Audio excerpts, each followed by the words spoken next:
Paz e bem, meus irmãos e minhas irmãs. Estamos na sexta-feira da 33ª semana do Tempo Comum, dia 22 de novembro. Hoje a igreja celebra a festa de Santa Cecília.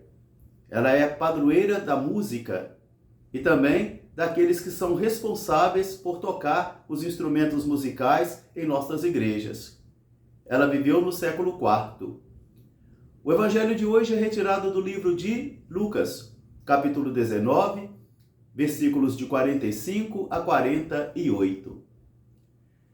Naquele tempo, Jesus entrou no templo e começou a expulsar os vendedores que ali estavam. E disse: Está escrito, minha casa será para todos casa de oração. Mas vós convertestes a minha casa em um antro de ladrões. Jesus ensinava todos os dias no templo. Os mestres da lei, os doutores, os sacerdotes e os nobres do povo procuravam um modo de matá-lo. Mas eles temiam o povo, porque o povo ficava muito encantado com as pregações e os ensinamentos de Jesus. Palavra da salvação. Meus irmãos, minhas irmãs, novamente estamos diante da palavra de Deus.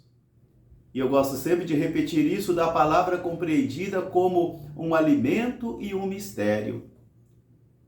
Porque a palavra de Deus é sempre manifestada pelo próprio Deus. É o próprio Senhor que manifesta para mim e para você os sinais ou os segredos da sua palavra.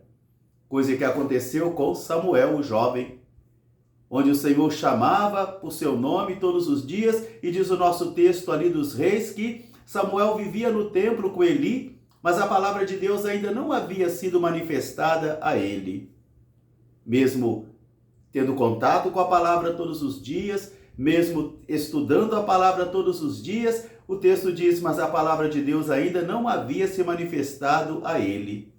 Porque é o próprio Senhor que desvela para mim e para você o mistério de sua palavra. Então, assim, nós podemos compreender o livro do Apocalipse, que estamos esses dias refletindo sobre ele. E hoje, é interessante que hoje João continua a sua visão. E uma voz diz a ele para ir até um anjo que está entre o mar e a terra e tomasse da mão dele um livrinho. Ele foi até ali, tomou o livrinho da mão daquele anjo e o anjo disse para ele: coma o livro.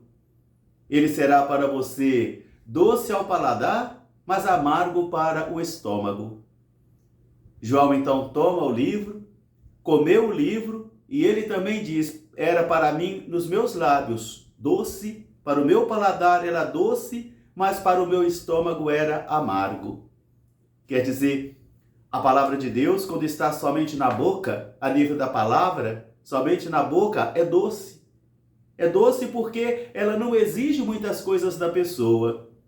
É doce porque a pessoa pode ficar até cheia de vaidade, de vanglória, buscar dinheiro às custas da palavra, achar que sabe tudo, achar que sabe pregar bem, que sabe falar bem de Deus. Isso aí vai criando na vida da pessoa uma autossuficiência muito grande, de tal modo que a palavra é só doçura aí, só doçura.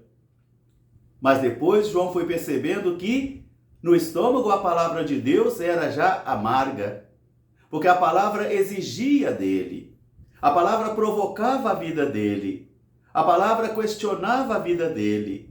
A palavra colocava o mundo interior dele em crise, porque ele tinha que conformar a vida dele com a palavra. E isso não é fácil.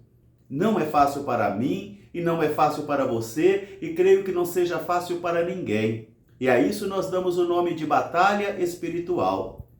Agora, enquanto a palavra é só doce no paladar, então nós ficamos vaidosos, vangloriosos, vendemos a palavra, nos sentimos importantes por causa da palavra. Agora, quando a palavra chega no estômago, porque a palavra dita a João é essa: agora você deve profetizar para reis e povos.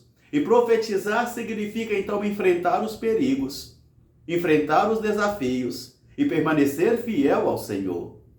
Por isso, João agora experimenta então a doçura da palavra para o paladar e o amargor da palavra para o estômago.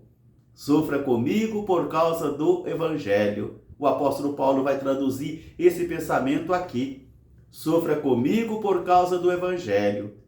E também nós temos uma frase muito interessante que vai traduzir também esse pensamento. Muitos querem uma cruz no peito, mas não querem ser crucificados com ela. Muitos querem Cristo no peito, mas não querem Cristo no coração e na alma, porque ele vai fazer exigências. Vem e segue-me. Aquele que quiser ser meu discípulo, tome a sua cruz de cada dia, e tomar a cruz não significa arrastá-la, significa tomá-la, carregá-la. Porque se a pessoa vai arrastando a cruz, não chegará a lugar algum, mas é preciso tomá-la, carregá-la.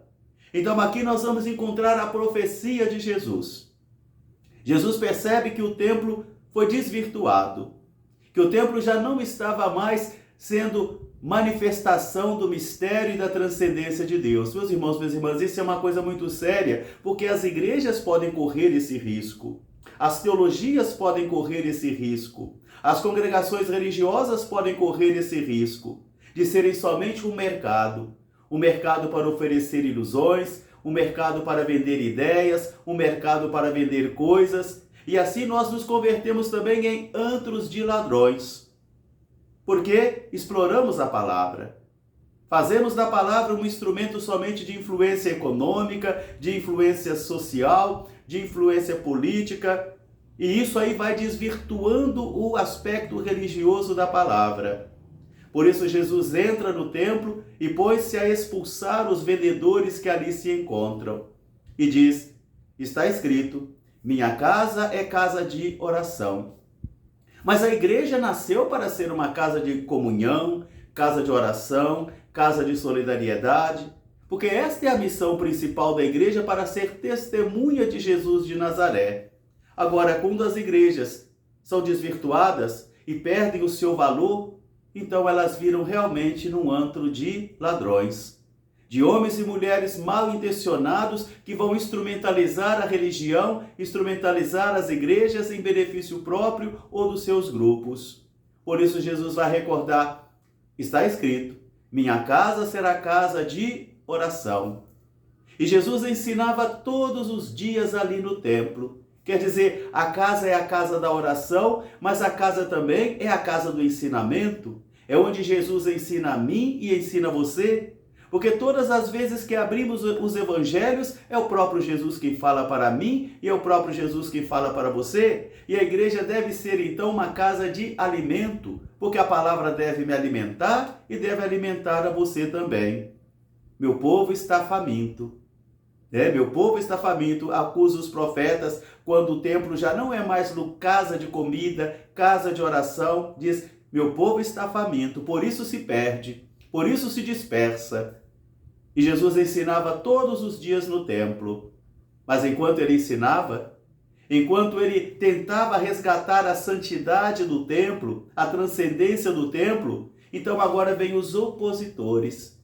Por isso, nesse momento, a palavra já não é mais doçura ao paladar para Jesus, mas também é amargor para o seu estômago.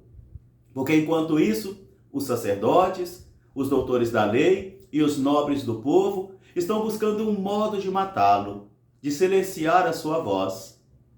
Mas eles temiam o povo. Eles temiam o povo porque o povo ficava fascinado com os ensinamentos de Jesus. Que esta palavra de hoje seja para mim e para você também esta advertência. Porque a palavra de Deus é sempre uma advertência. E é ela que vai podando. Ela vai podando os nossos exageros. Ela vai podando as nossas arestas. Para que assim a gente vai também conformando nossa vida e nossos dias com a palavra do Senhor, apesar de toda contradição, apesar de todas as incoerências, mas estar sempre ligados ao Senhor. A palavra é doce ao paladar, mas é também amarga para o estômago. Santa Cecília, rogai por nós. Paz e bem, até amanhã, se Deus quiser.